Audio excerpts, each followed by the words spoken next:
세상 사람 날 부러워하니하여도 나도 역시 세상 사람 부럽지 않네.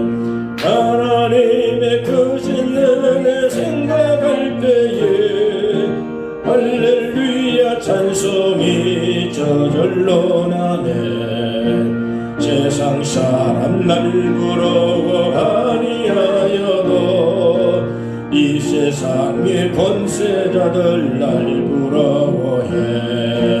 정령충만 받을 것을 생각할 때에 할렐루야 찬송이 저절로 나네.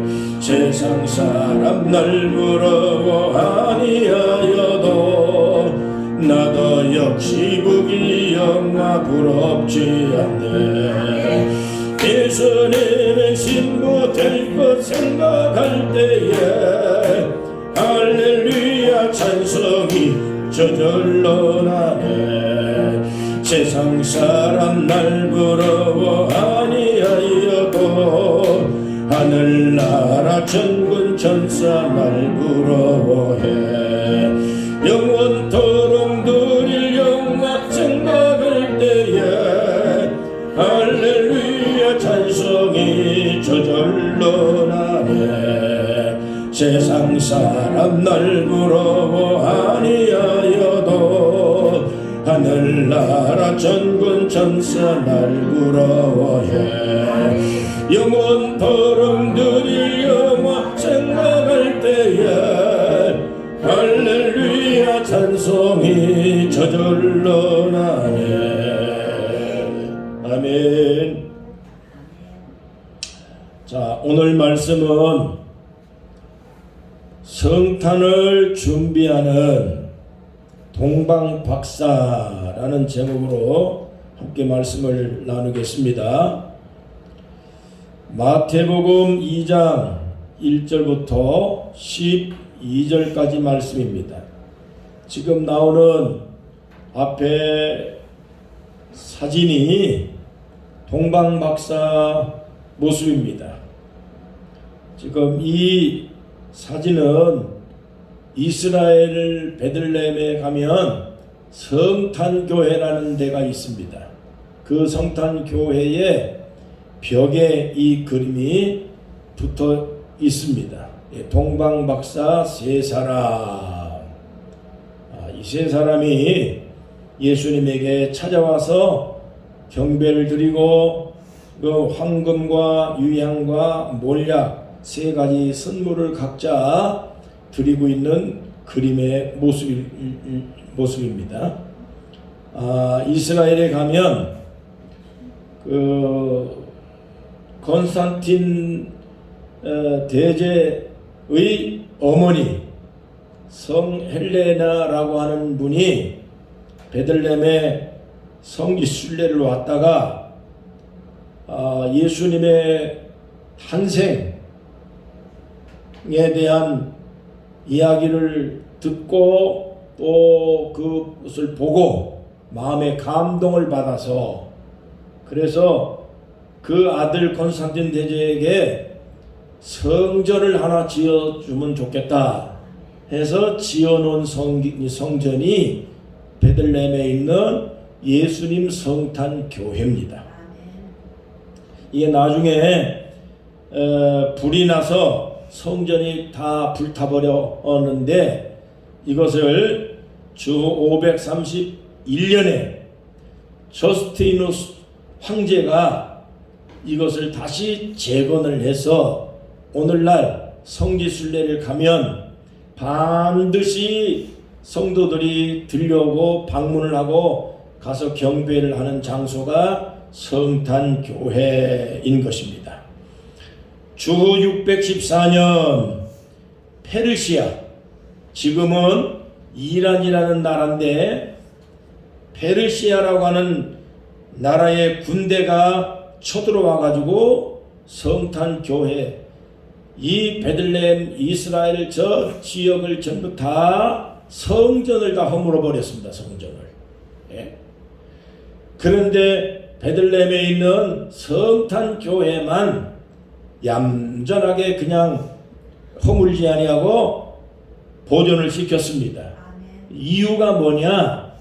페르시아 군인들이 이 성전 베들레헴의 성전 교회를 가서 보니까 벽화에 그림이 있는데 이 그림이 지금 이 그림이 이게 보니까 복장이 페르시아 사람들의 복장이란 말이에요. 그러니까 페르시아 군인들이 이거 우리나라 사람이네. 그래서 페르시아 사람이 예수님을 경배하면서 예물을 드리고 하는 이 그림을 보고 이 성탄 교회는 허물지 말고 지켜야 된다.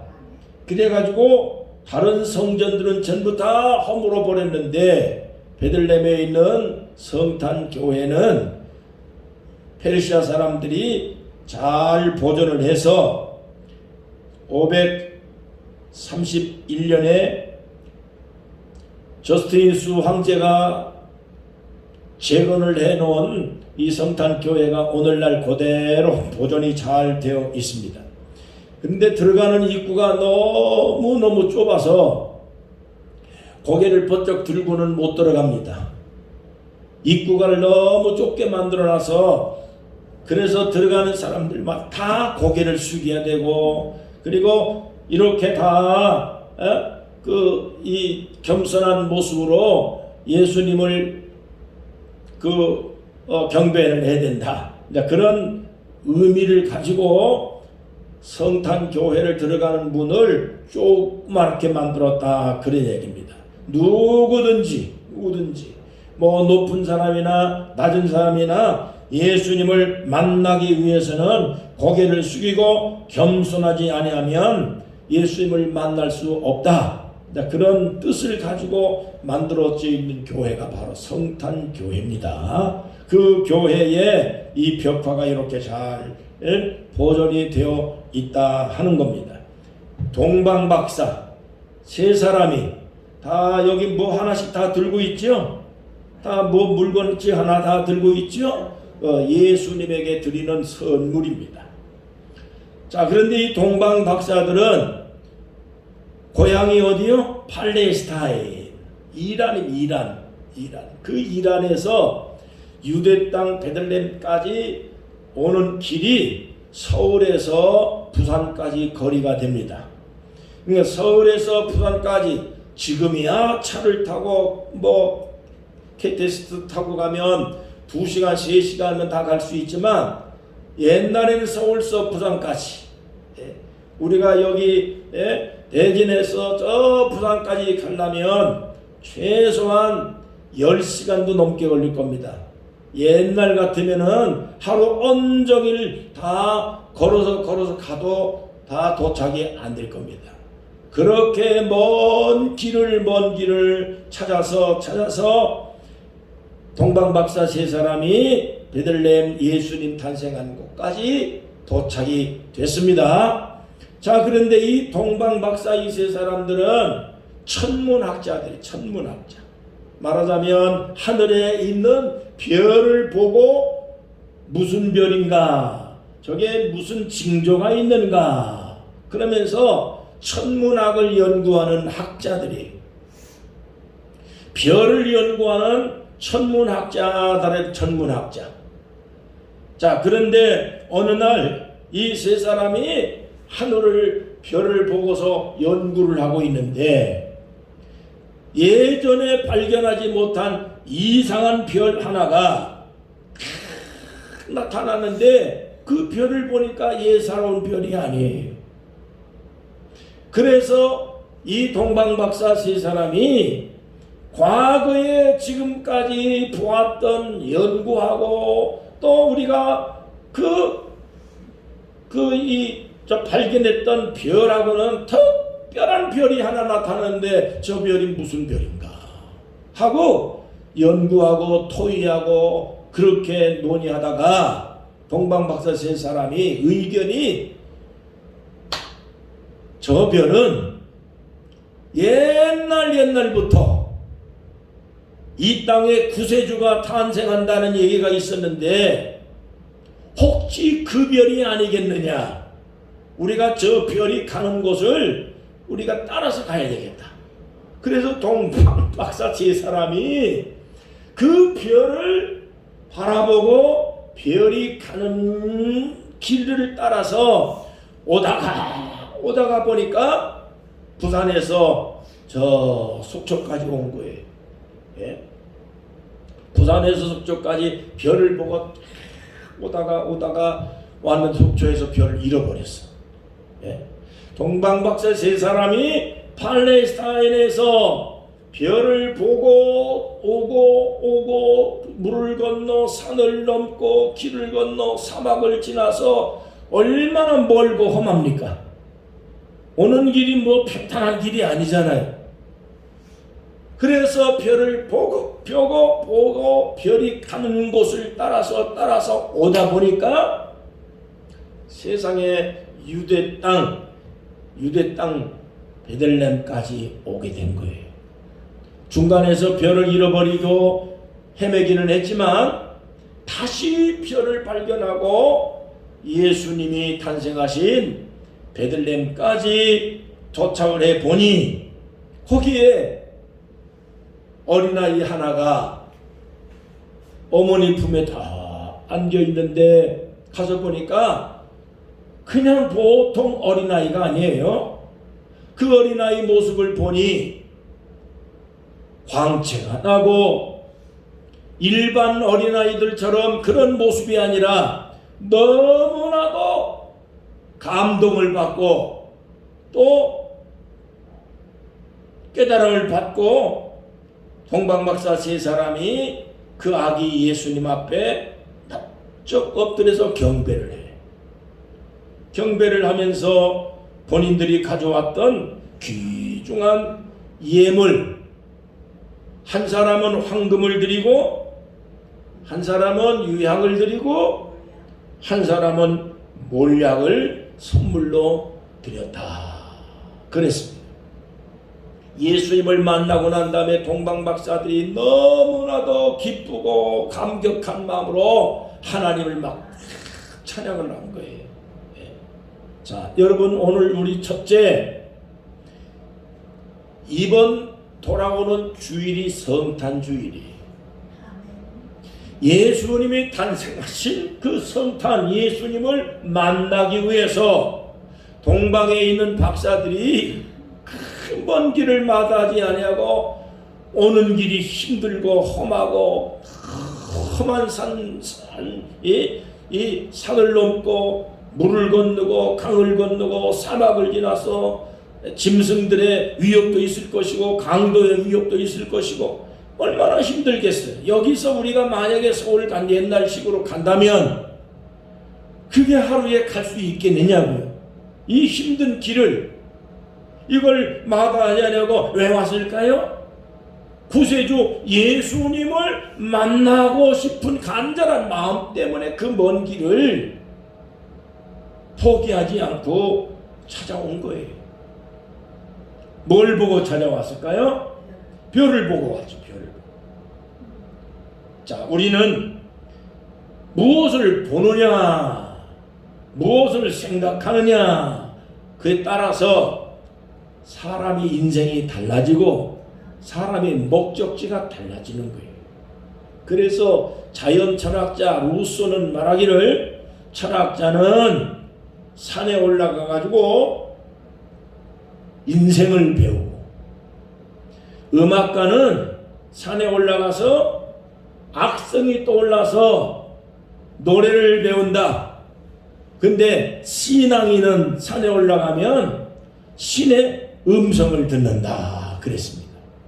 그렇기 때문에 많은 사람들이 바다에 가서 그 아름다운 바다의 모습을 바라보면서 사람들의 마음에 쉼을 얻고 평안을 얻고 아름답다 좋다 그렇게 하지만 우리 예수 믿는 사람들은 산에 가면 산의 나무들이 산에 있는 모든 새소리들이 하나님의 음성처럼 들리고 바다에 가면 바다의 파도 소리가 하나님의 뇌성으로 들리고, 바다에 뛰놀고 있는 모든 새와 갈매기들이 하나님의 음성으로 들리고, 그래서 우리 신앙인들은 어디 가서 무엇을 보든지 무엇을 발견하든지 그 속에서 우리는 진리를 발견하고 하나님의 음성을 발견하고 하나님의 세계를 느낄 수 있어야 된다는 얘기입니다. 동방 박사가 같은 별을 보았지만 다른 사람들은 메시아를 생각을 못했고 구세주를 생각을 못했지만 이 세 사람은 구세주가 탄생한다는 옛날 배웠던 것이 생각이 나고 옛날에 들었던 것이 다시 생각이 나서 이게 예사로운 별이 아니야. 지금까지 우리가 보고 들었고 연구했던 것하고 달라. 새로운 무엇이 이 속에 분명히 있는데 우리 한번 찾아보자. 그래서 동방박사 세 사람이 별을 보고 깨닫고 예수님을 만나기 위해서 베들레헴까지 찾아갔다는 거예요. 여러분, 우리가 무엇을 보든지 사람이 보기 나름입니다. 사슴을 보면 어떤 사람은 사슴뿔을 잘라가지고 녹용을 해 먹으면 좋겠다 그럽니다. 어떤 사람은 저 사슴 너무나도 이쁘고 아름답구나, 데려다가 길러야 되겠구나. 어떤 사람은 사슴을 보면서 그 사슴을 잡아먹으려고 생각하고 녹용만 생각하고, 어떤 사람은 사슴이 이쁘다 생각을 하고, 사람이 같은 것을 보아도 생각하기 나름이고 자기가 무엇을 판단하느냐 판단 나름이기 때문에 오늘 우리가 같은 것을 보아도 우리는 신앙인의 입장에서 볼 수 있어야 될 줄 믿습니다. 세상 사람들이 보는 것하고 우리 예수 믿는 사람들은 예수 믿는 식으로 모든 것을 판단해야 됩니다. 복음 안에서, 진리 안에서 하나님의 진리를 발견할 수 있어야 믿음의 사람입니다. 히브리서 11장 1절에 보면 믿음은 바란 것들의 실상이다 그랬습니다.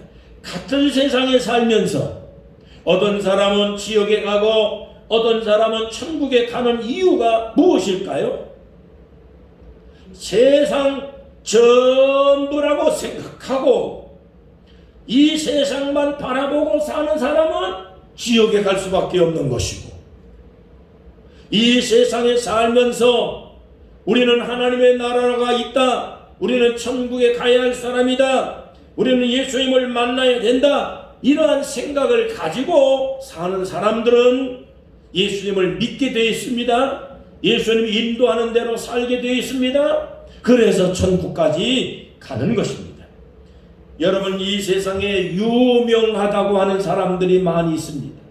돈이 많고 유명한 스타, 배우, 가수, 연예인들, 돈 많은 정치인들, 또 돈 많은 부자들, 이 세상에 얼마든지 많습니다. 전에 우리 장로님이 네 분이가 있었는데 장로님 한 분이 그러더라고요. 어느 게 장로님이 자기가 돈이 그때 당시에 한 40년 정도, 30년 정도 됐으니까 그때 뭐라고 얘기하냐면 자기의 재산이 한 100억 정도가 된다 그러더라고요. 부자라고 그러더라고요. 그러니까 그 소리를 들으면서 그 장로님이 하는 말이 100억 가지고 부자라고 그러냐? 나는 그거보다 더 많은 부자야 그러더라고요. 자, 그런데 아무리 돈이 많아도 100억이 있는 사람한테 200억짜리가 더 부자고 200억이 있으면 2천억은 더 부자고 2천억이 있는 사람보다 1조가 있으면 더 부자고, 이 세상에 진짜 부자가 몇 명이나 될 것이며 얼마나 있어야 진짜 부자가 될 것입니까? 여러분, 우리가 이 세상에 살면서 너무나도 많은 그러한 이야기를 듣고 뉴스를 보면서 마음에 깨달은 것이 있습니다. 대장동, 화천 대유, 여기에 있는 뉴스가 계속 나오는데 이거 모르는 사람이 없습니다. 방송에 하도 나오니까. 이 사람들이 돈이 얼마나 돈이 많으냐? 2천억을 넘는 돈을 빼돌렸다는 겁니다. 대장동 뉴스에 자꾸 나오죠. 화천 대유 거기에 뭐 누구도 걸려있고 누구도 걸려있고, 그래서 2천억이 넘는 돈을 빼돌렸다는 거예요. 2천억이 얼마나 큰 돈인지 나는 계산도 안 돼. 자, 그런데 이렇게 부정한 방법으로 빼돌리고 벌었습니다. 정말로 많은 사람들 앞에서 저 사람들 부자다, 저 사람들 정말로 잘 나가는 권력자들이다 생각을 했을 거예요. 그런데 거기에 관련된 분들이 하나 둘씩 자살을 하고 감옥에 가고 수사를 받고 있어요. 여러분, 우리는 2천억이 아니라 200만 원만 있어도 행복하겠어요? 예? 나는 모르겠어요. 나는 지금 200만 원만 있으면 행복하겠어. 2천억이 없어도 돼.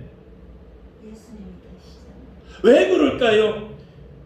그들과 우리가 뭐가 다를까요? 저 사람들은요, 세상이 전부고 돈이 전부기 때문에 거짓말을 밥 먹듯이 하고 그렇게 출세하고 이 세상의 스타가 되었지만 마음속에 평안이 없어. 그런데 우리는 2천억이 아니라 200만 원도 없지만 그럼 우리 마음속에 뭐가 있어요? 평화가 있어요. 평화가 있어요.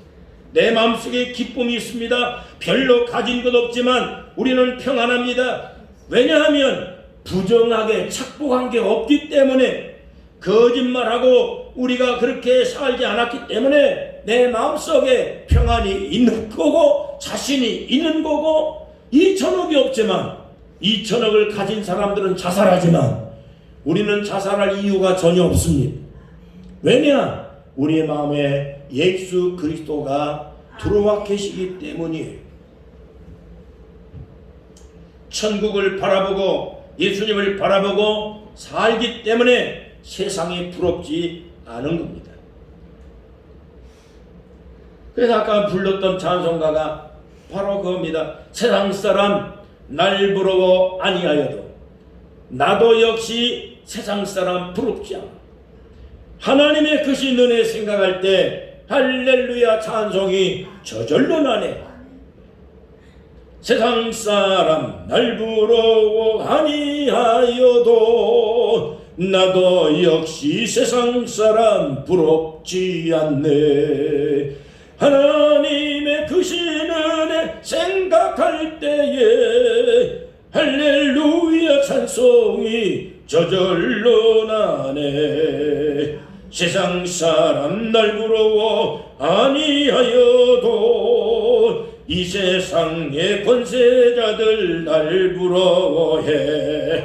성령 충만 받을 것을 생각할 때에 할렐루야 찬송이 저절로 나네. 세상 사람 날 부러워 아니하여도 나도 역시 부귀영화 부럽지 않네. 예수님의 신부될 것 생각할 때에 할렐루야 찬송이 저절로 나네. 아멘. 세상 사람들이 엄청난 돈을 가지고도, 엄청난 권력을 가지고도, 시장이 되고 엄청난 지식을 갖고 있으면서도 마음의 평화를 얻지 못하고 자살하고 감옥에 가고 그렇게 불안하게 사는 이유가 무엇일까요? 그들 마음속에 세상이 전부가 들어있기 때문에.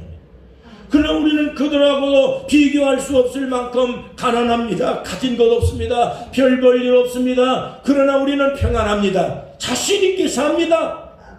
왜냐? 우리의 마음에 천국이 들어와 있고 우리의 눈은 천국을 바라보고 있고 예수님 바라보고 있고 우리 마음속에 믿음이 있기 때문에 이 세상의 전부가 아니고 하나님 나라를 생각하며 우리는 살고 있기 때문에 어떤 환경, 어떤 이유도 우리는 자신 있게 세상을 사는 것입니다.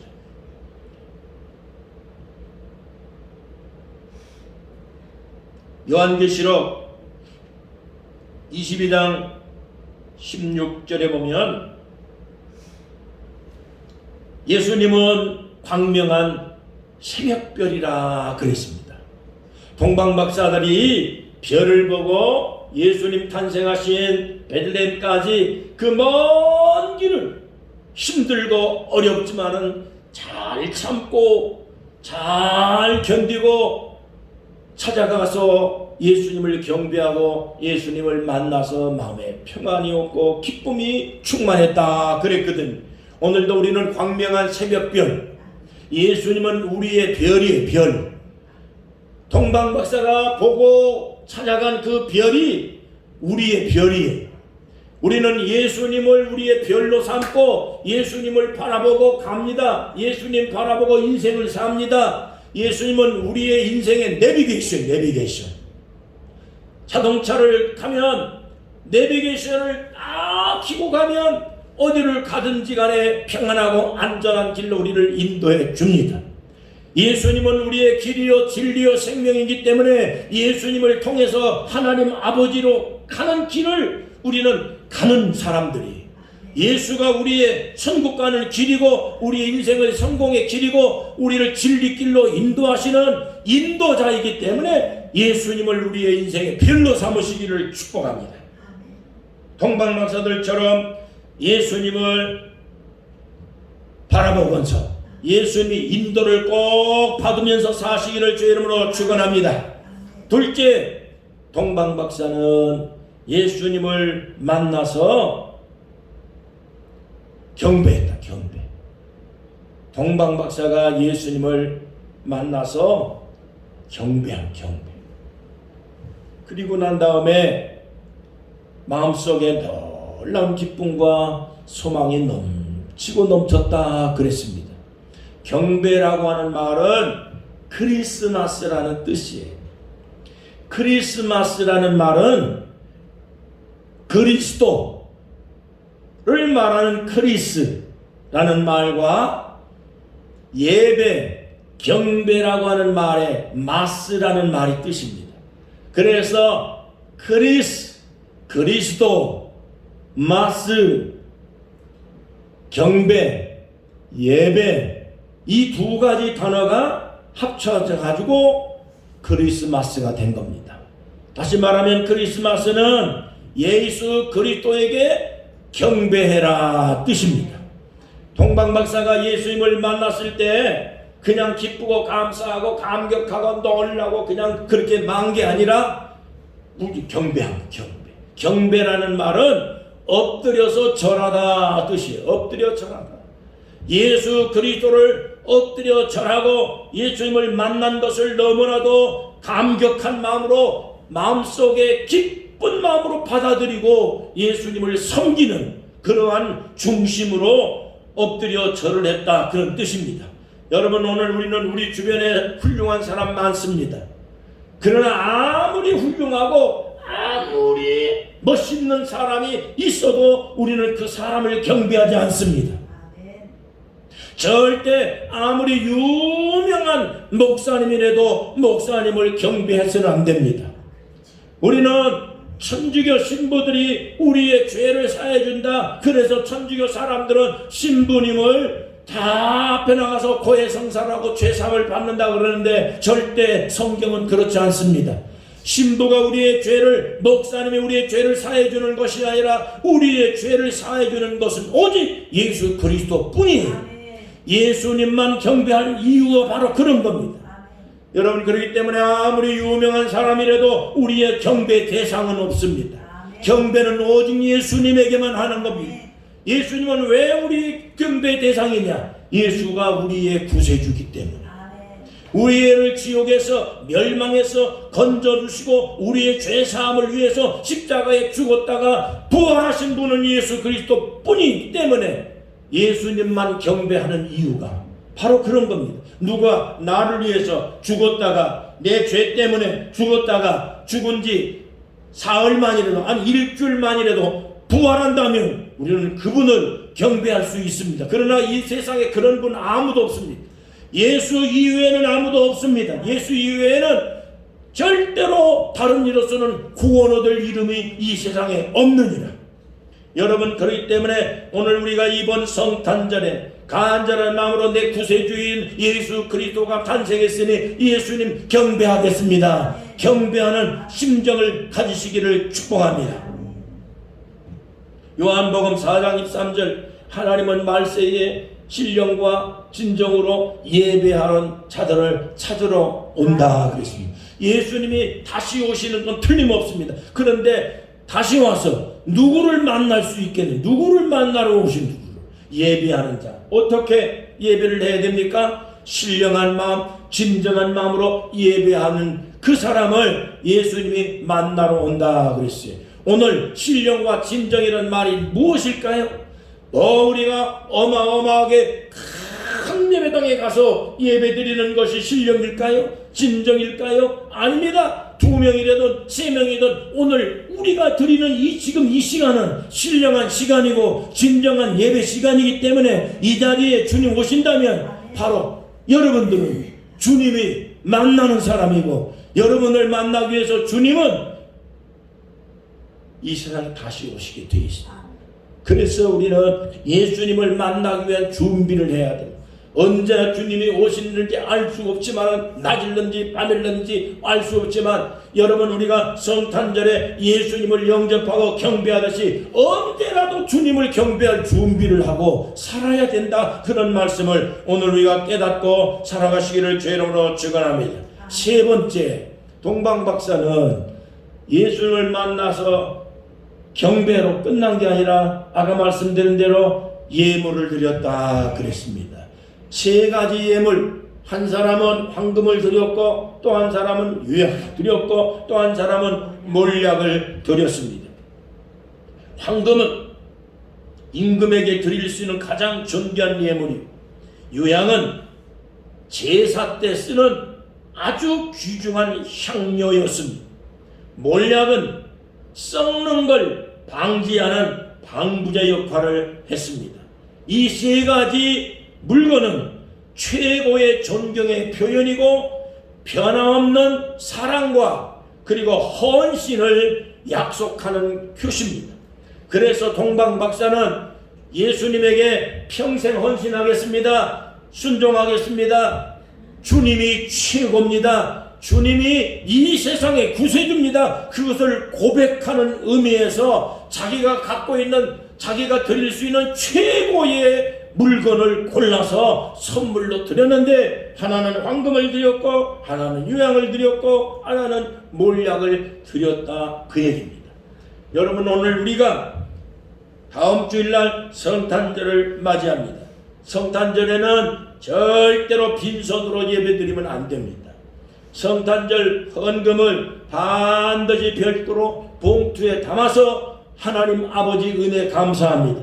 예수님 나의 구세주로 탄생해 주셔서 감사합니다.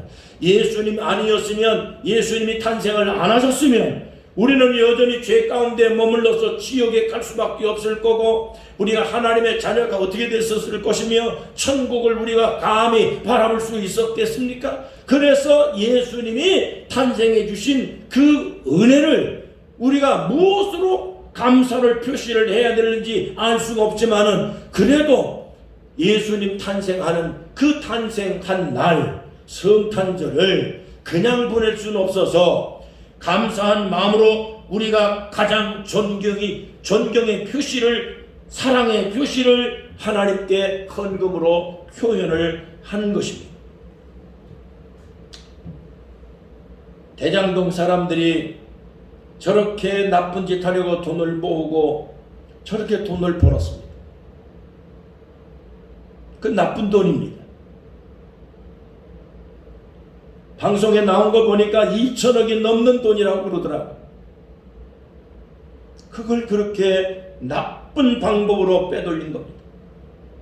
그러나 우리는 우리가 가진 돈이, 우리가 갖고 있는 우리의 모든 재산들이 하나님의 영광을 위해서, 이웃을 섬기기 위해서, 선교하기 위해서, 하나님의 영광을 나타내는 일들을 위해서 아낌없이 돈을 쓸 줄 알아야 이게 진정한 신앙입니다.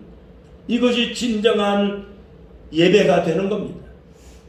예배는 말로만 예배드리고 몸만 예배드리고 마는 것이 아니라 예배드리는 순간에 우리는 우리 갖고 있는 모든 생사화복, 내가 갖고 있는 내 목숨도 주님 것이고, 내가 갖고 있는 재물도 주님 것이고, 내가 갖고 있는 내 인생도 주님 것이고, 나의 그동안에 경험했던 모든 경험도 다 주님을 위해서 쓰는 거고, 내가 갖고 있는 지식도 다 주님을 위해서 쓰는 거고, 그동안에 내가 갖고 있는 내 생애의 모든 것들은 하나님 겁니다 라고 고백하는 것이, 그게 신령한 예배가 되는 겁니다. 예배는 그냥 몸만 예배드리고 마는 게 아닙니다. 예배드리는 그 자세와 그 중심과 본질이 뭐냐면, 내 몸도 내 목숨도 주님 것이, 목숨보다 귀한 게 뭐가 있겠습니까? 목숨을 바치겠습니다 하는 게 예배거든요. 주님의 말씀에 순종하겠다는 것이 예배거든요. 동방박사가 그 먼 길에서 예수님을 한 분만 생각하고 달려왔듯이, 우리는 예수님 한 분만 생각하고 오늘 이 교회까지 온 겁니다. 그러면 예수 그리스도가 나의 구세주라는 사실에 대해서는 틀림없기 때문에 예배를 드리고, 이 자리에 우리가 주님을 경배하고, 그리고 경배가 진실인 것을 고백하기 위해 거기에 우리의 재물을 담아서 하나님께 드리는 것이기 때문에, 우리가 이 헌금을 주님을 위해 바치고 양심 없는 짓을 하고 죄를 짓고 번 돈이 아니라 하나님의 영광을 위해서 잘 쓰고 그렇게 귀중하게 돈이 사용되기를 우리는 기도하면서 헌금을 드리는 것입니다. 동방박사가 경배를 드리면서 세 가지 예물을 드린 이유가 바로 그겁니다. 여러분, 그렇기 때문에 우리가 사는 날 동안에 주를 섬기고 교회를 섬기고 이웃을 위해 봉사할 수 있는 가능한 많은 일을 하시고, 그렇게 살다가 가치 있게 인생을 살아갈 수 있기를 축복합니다. 막달라 마리아가 마태복음 26장에 보면 예수님을 만났을 때 옥합을 깨트려서 예수님께 바쳤다 했습니다. 근데 그 계산을 돈으로 환산을 해보니까 오늘날 돈으로 약 3천만 원 정도의 계산이 됩니다. 옥합의 가치가 그렇다 얘기입니다. 그런데 막달라 마리아가 예수님을 위해서 아낌없이 예수님 사랑한다는 표시로 그 엄청난 옥합을 깨트려서 예수님께 바칩니다. 자, 그러니까 예수님께서 그 다음에 말씀이 뭐냐면, 이 여인이 행한 일이 복음이 전파되는 곳마다 기념되리라. 이제 막달라 마리아가 옥합을 깨트려서 예수님을 사랑합니다는, 예수님을 경배합니다는 증거물로 드렸는데, 예수님은 그 모습을 분명하게 말씀하기를 복음을 전파되는 곳마다 여자가 행한 일을 기념하게 될 것이라고 얘기했습니다. 말라기서 3장 16절에 보면 하나님의 나라에 책이 한 가지 나오는데 그게 바로 기념책입니다. 요한계시록 22장에 보면 생명책이 나옵니다. 로마서에 보면 또 행위를 기록한 행위책이 나옵니다. 하나님의 나라에 기념을 하는 책이 있다 그랬습니다. 근데 뭐가 기념책이냐?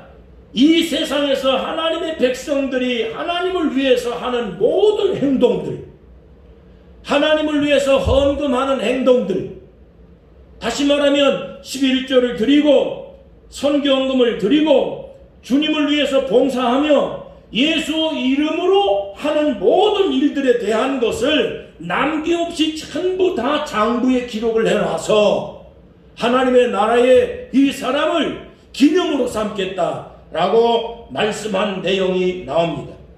말라기 3장 16절, 그때 여호와를 경외하는 자들이 피차에 말하기를 말하는 것을 들으시고 여호와를 경외하는 자와 그 이름을 존중히 여기는 자를 위하여 여호와 앞에 있는 기념책에 기록하였느니라. 분명히 하나님 나라의 기념책이 있습니다. 오늘 권사님의 이름이 기념책에 기록되어 있습니다. 내 이름이, 집사님의 이름이 주님을 위해 봉사하고 헌금하는 순간 하나도 한 번도 빠짐없이 그 이름이 다 기록되어 있다. 여러분, 주님을 위해 말과 행동을 하나님의 영광을 위해 선하고 그리고 하나님의 영광 받으실 수 있도록 그렇게 살아가시기를 바랍니다. 우리가 할 수 있는 대로 아낌없이 헌금하셔야 돼요. 할 수 있는 대로 좋은 일을 하셔야 돼요. 언젠가 우리는 이 세상에 영원히 살 수가 없고 반드시 하나님이 예비하는 나라에 가야 하기 때문에 그날 행한 대로 갚아주리라. 너는 10고울을 선물로 받아라. 너는 5고울을 선물로 받아라.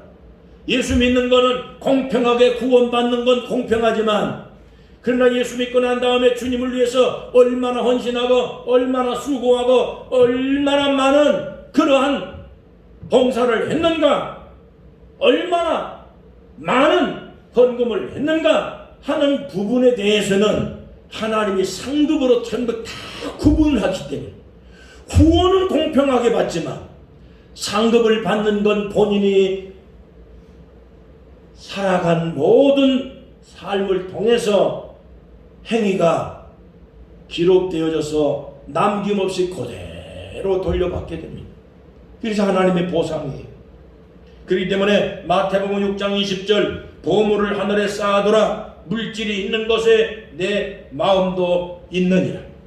여러분, 동방박사들처럼 예수님을 만나기 위해서 간절한 마음으로 사모하며 그리고 깨닫고 진리를 따라 살아갈 수 있기를 축복합니다. 둘째, 예수님을 만났으면 경배를 해야 됩니다. 예수님 이외에는 절대로 나에게는 다른 분이 없습니다. 예수님만 경배합니다. 예수님이 나의 구세주입니다. 예수님 아니면 우리가 어떻게 구원받았겠습니까? 그래서 예수님을 철저하게 경배를 하는 심정으로 살아야 되고, 세 번째, 경배를 그냥 몸으로 말만 하는 것이 아니라 내 몸이 주님 것이고 내 생명이 주님 것이라면 생명보다 귀한 것이 무엇가 있겠습니까? 그것을 물질로 사랑을 표현하고, 여러분, 우리가 헌금으로 하나님을 봉사하고 몸으로 봉사하고 이웃에게 선을 행하고 좋은 말을 하고 그렇게 해서 우리가 하나님이 기뻐하는 삶을 살아가는 그 삶이 결국에는 이 다음에 여러분이 하나님 나라 주님을 만났을 때에 기념책에 기록된 그대로 보상을 받게 되는 것이, 이게 하나님의 말씀입니다.